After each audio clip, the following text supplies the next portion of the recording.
eu sou a Nina e o vídeo de hoje é a última parte da série dos livros que marcaram a minha vida. É a última parte por enquanto, né? Então, para esse vídeo ficaram os livros que são mais clássicos ou mais antigos mesmo, né? Em questão temporal. E eu já adianto que se vocês sentirem falta de alguma coisa aqui, é porque tem alguns livros em andamento que eu acredito que possam se tornar favoritos. Eu tô gravando um tanto antes de sair esse vídeo, mas eu já acho bom, né? Porque assim eu já vou ter material para ir atualizando aí em breve essa lista. E vários dos livros que vão aparecer aqui são os livros que eu sempre falo, né? Tem alguns dos meus queridinhos. Eu não consigo, eu acho muito cruel fazer top 10, top 5, enfim. Mas boa parte dos que eu colocaria em top 10 e top 5 num caso de vida ou morte estão aqui, tá? Então vamos lá. Eles não estão seguindo nenhuma ordem, tá? Eu vou pegar a ordem que eles estão dispostos aqui perto de mim mesmo. Então o primeiro que eu tenho aqui é Os Irmãos Karamazov, do Dostoiévski, que na verdade essa edição é do meu irmão, ele ganhou de presente e eu roubei. Não foi meu primeiro contato com Dostoiévski, eu já gostava muito do Dostoiévski, mas sem dúvida pra mim ele é o que mais me marcou dos livros dele. É um drama familiar, mas é totalmente no estilo Dostoiévski de ser, né? Vai falar muito a respeito do ser humano, né? Apesar de ter muitas reviravoltas e tem até muita gente que não gosta disso no Dostoiévski, né? Que tem sempre muito acontecimento, muita coisa ao mesmo tempo. Eu amo demais esse aqui. E, enfim, já falei muito sobre esse aqui, fica uma recomendação fortíssima e é um livro super gordinho também, né? Outro que eu tenho aqui em mãos, Odisseia do Homero, também dispensa apresentações, né, gente? Eu já falei também sobre esse livro nessa mesma série, né, porque é um livro que me acompanha desde a infância. E eu acho que é um dos livros mais importantes, né? Muito do que a gente vê hoje em dia, inclusive em fantasia, em infanto-juvenil, tudo vem da jornada do herói. Então, não necessariamente a Odisseia, né, mas também a Ilíada. São livros importantíssimos para a literatura. E eu acho muito divertido, né? A Odisseia tem uma complicação, é um livro um pouco mais desafiador. Eu também já gravei um vídeo sobre livros desafiadores, onde aparece esse aqui. Eu vou deixar o link aqui na descrição para quem ainda não viu. Por conta da linguagem e da forma dele, mas a história em si é uma história que eu acho encantadora. Eu gosto muito da história. E se você nunca leu, dê uma chance. Essa edição da Kozak é muito boa, né? É a minha terceira leitura que foi feita nessa aqui.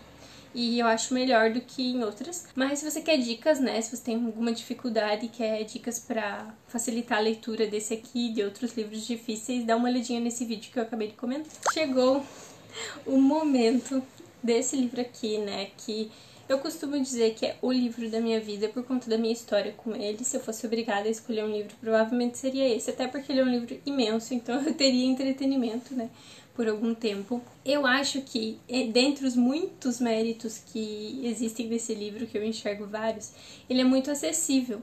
Não em questão de tamanho, né, mas em comparação com outros clássicos, ele é muito fácil, tanto em termos de linguagem quanto em termos de história e de narrativa, porque acontece muita coisa o tempo todo nesse livro. Ele é cheio de reviravoltas, cheio de coincidências, e você vai tentando descobrir se é o que você pensava ou não. Ele tem, pra mim, ele tem uma parte cansativa, que é a parte da Batalha de Waterloo, mas algumas pessoas acham algumas outras partes cansativas. Eu acho muito difícil um calhamaço do tamanho desse aqui não ter nenhuma parte cansativa. Eu achei esse o menos cansativo dos livros desse tamanho que eu já li. Eu li ele muito rápido justamente porque ele tem isso de você querer saber muito o que acontece, além de ter toda uma crítica social por trás, então não preciso nem dizer que eu amo demais esse aqui. E se você tem medo dele, né, por não ser acostumado a ler clássico ou por conta do tamanho, não tenha, é uma empreitada mesmo por conta de ser um calhamaço, mas vale muito a pena e eu acho que é um dos clássicos mais fáceis de se gostar. Eu vou prosseguindo com os livros que eu tenho físicos aqui, depois eu passo para os que eu não tenho físicos, tá? Frankenstein, da Mary Shelley. Eu já falei muitas vezes sobre esse livro aqui. Eu acho que foi a maior surpresa da minha vida, porque eu achava que eu sabia do que tratava a história e nem era uma história que em si me atraía muito, só que ele vai muito além. Ele é incrível em termos de narrativa, ele é super reflexivo, ele vai tratar muito dessa questão do homem querer ser Deus, do homem achar que é Deus. E o monstro, né, quem é muito antigo aqui do canal vai lembrar que eu chamo o monstro do Frankenstein de Carlos, né, porque Frankenstein é o médico, o criador, e a criatura é um monstro sem nome que eu carinhosamente apelidei de Carlos. Então, fica a dica, é super curto, se você não é acostumado com clássico, vai fundo nesse aqui que você não vai se arrepender. Eu espero, pelo menos, que você não se arrependa. E é um dos livros que eu vejo pouquíssimas pessoas que não gostam, né? É bem difícil uma unanimidade assim, até porque a literatura é muito particular, mas esse aqui realmente a maioria das pessoas que leem gosta muito dele. Aproveitando essa mesma edição, As Ondas, da Virginia Woolf, que eu li esse ano, né? Então, eu já tentei, eu ia falar que eu já gravei um vídeo sobre ele, mas na verdade eu tentei gravar 5 vezes e não fiquei feliz com nenhuma, mas uma hora vai. Foi o livro da Virginia que me pegou, de ficção, né? Tenho vários de não ficção dela que eu também amo. E ele é basicamente um fluxo de consciência de vários amigos que se conhecem na infância e tem muita associação, né, entre o que eles sentem e o que eles aprendem do mundo com a natureza, tanto que chama As Ondas, né? E a gente vai acompanhar eles em outros momentos da vida, ao redor da figura de um outro amigo que não aparece como um narrador, né? A gente não tem o fluxo de consciência dele, a gente vai construir a figura dele apenas pela visão dos outros. Então, apesar de ser um livro que vai ter essa questão da amizade, da relação entre essas pessoas, é muito sobre solidão, é muito sobre o que a gente queria ser, o que a gente é, no fim das contas, sobre os sentimentos que eles têm em relação uns aos outros, né, como a grama do vizinho é sempre mais verde, como a gente é afetado, né, pelas pessoas e pelas coisas que nos acontecem, enfim, sensacional. Espero um dia conseguir falar sobre esse livro de uma maneira, no mínimo, decente, porque ele merece. Próximo livro que eu tenho aqui é o Germinal, de Émile Zola, que eu li nessa edição velhíssima, mas pretendo comprar uma edição melhor, né. Eu li quando eu tava com o canal ativo, né, antigamente. Então, quem acompanhava na época sabe que esse livro me fez muito mal. Eu emagreci enquanto eu li, acho que eu demorei uns 10, 12 dias para lê-lo, porque ele é um livro muito forte. É um livro do naturalismo, né? Então ele tem essa questão de ser um pouco mais explícito nas descrições, mais cru mesmo. E ele vai acompanhar a vida de trabalhadores de mina de carvão, né? Quando vai surgindo ali o sindicalismo e por que foi necessário esse sindicalismo. Então, como era a vida dessas pessoas, inclusive crianças e idosos que trabalhavam nessa mina. E eu mal conseguia comer enquanto eu estava lendo esse livro, de tão forte que é essa miséria exposta de uma maneira assim muito brutal. Então eu acho que é um dos livros mais fundamentais da literatura, além de ter uma história que prende muito. Eu gosto muito da história dele, tanto que eu li ele bem rápido, porque ele é um calhamacinho. Mas esse aqui eu acho que você precisa estar um pouco mais preparado, né? Tá numa fase da vida em que você esteja mesmo com vontade disso, porque foi o livro que mais me causou sensações físicas dos livros que eu já li. O último livro que eu tenho em mãos, mas não o último do vídeo, é O Coração ao Caçador Solitário, da Carson McCullers, provavelmente o mais desconhecido dessa lista, né? O menos clichê. Veio pela tag, eu nunca tinha ouvido falar, e eu amo muito esse livro, ele destroçou meu coração. Então ele vai acompanhar a história de alguns personagens, né, que tem ali a vida entrelaçada, no final dos anos 30, ele acontece no final dos anos 30, e é um livro sobre a solidão humana. Ele vai também ter que tratar de questões sociais, questões raciais, mas no fim das contas ele é muito sobre isso que a gente é e que a gente não consegue mostrar pra ninguém. Essa coisa que a gente tem dentro da gente, que é quem a gente é. E como muitas vezes nós somos as únicas pessoas que sabemos disso, né? Como é muito difícil você conhecer totalmente alguém e como a gente consegue criar laços invisíveis a partir de coisas muito simples, que é o que vai acontecer com esses personagens, né? Como relações muito simples entre eles vão fazer com que eles tenham essa identificação muito profunda. É um livro bem triste, tá?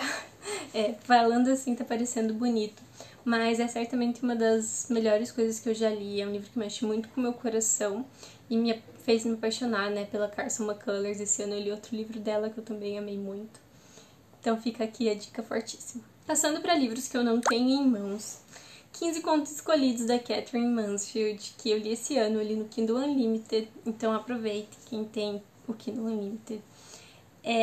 A Katherine Mansfield foi uma surpresa pra mim, porque Eu não conhecia, né, eu não sabia nada sobre ela, eu peguei o livro no Kindle Unlimited mesmo pra ler, eu tava a fim de ler conto.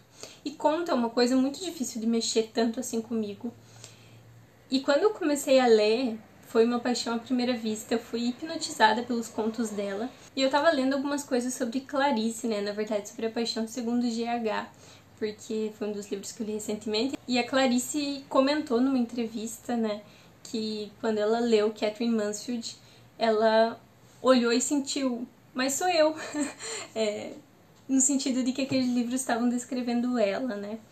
E foi mais ou menos isso que aconteceu comigo, sabe? Eu acho que ela é muito particular, a Katherine Mansfield. Você consegue identificar os aspectos da escrita dela que são particulares, mas se você gosta de Clarice, se você gosta de Virginia, tem chances muito altas de você gostar dos contos dela, tanto pelas temáticas, por essa coisa muito intimista e um existencialismo muito profundo, quanto pelo fluxo de consciência. Então, o centro dela são personagens femininas extremamente complexas. E eu só li um livro, né, da Katherine Mansfield, que foi esse, de 15 Contos Escolhidos. E eu não quero acabar com as coisas dela, eu não quero chegar um dia e pensar que eu não tenho mais nenhum continho pra ler, porque foi arrebatador pra mim nesse nível. Outro livro que eu não tenho, eu vou deixar a capinha aqui, é O Porquê os Sinos Dobram, do Hemingway. Eu gosto muito do Hemingway, eu acho que ele divide opiniões, né? Tem gente que não gosta e tem gente que não vê muita coisa nas obras dele, mas eu gosto muito, principalmente Por Quem os Sinos Dobram. Não vou ficar me demorando muito aqui, eu acho que eu já gravei vídeo pra esse livro há muito tempo atrás, se tiver eu vou deixar aqui embaixo pra quem tiver interesse, mas o Hemingway é um dos autores que eu mais gosto, é um dos autores que eu mais li, né? Então eu não tenho muitos autores que eu já li vários livros, e o Hemingway é um desses. Ainda bem que eu ainda tenho muita coisa dele pra ler. Quase acabando, gente, prometo. Outro livro que eu tenho aqui é O Apanhador no Campo de Centeio, do Salinger. Também vou deixar a capinha. Eu não esperava gostar muito desse livro. Também é um livro que divide opiniões, e divide muito opiniões no sentido de que tem gente que detesta esse livro. E eu amei muito. E eu li depois de adulta, né? Eu acho que eu li na fase certa, assim, da minha vida, porque eu também era um pouco mais nova do que eu sou hoje.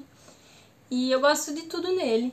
Eu acho que algumas pessoas se incomodam com o protagonista, mas eu acho que existem tantos protagonistas piores e tantos livros que a gente ama com protagonistas ruins, então nem esse aspecto nem chega a me incomodar. E é um desses livros que eu acho que você precisa ler na vida para descobrir se você é do time que gosta ou que não gosta, mas eu sou uma pessoa que ama, realmente um dos livros que mais marcaram a minha vida. E o último livro que eu coloquei aqui é o Walden, do Thoreau. Ele é um livro de não ficção, né? Ele vai contar ali a respeito de um período em que o Thoreau foi viver às margens do Lago Walden. E ele foi justamente com essa intenção de ficar sozinho com ele mesmo e com a natureza, e descobrir mais sobre ele, sobre a vida e sobre a sociedade nesse meio tempo. Então vai ter muitas reflexões sobre isso.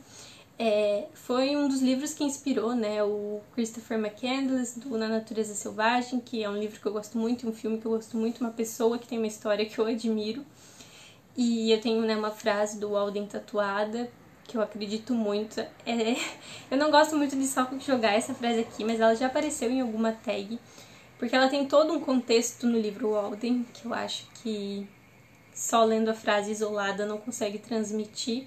Mas é um livro que tem muito significado pra mim, é um livro mais de filosofia mesmo, assim, né, de reflexões dele, do Thoreau.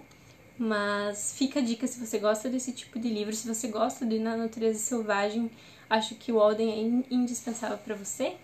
E é o último livro que eu tenho anotado aqui. Então foram esses os livros que marcaram minha vida por enquanto. Pode ser que eu tenha esquecido de algum, e aí, sem dúvidas, eu acrescento ele quando eu for atualizar essa lista. Me contem aqui embaixo se vocês também gostam, né? O que vocês acham desses livros, quais seriam os livros fundamentais, né, da vida de vocês. E é isso, a gente se vê no próximo vídeo.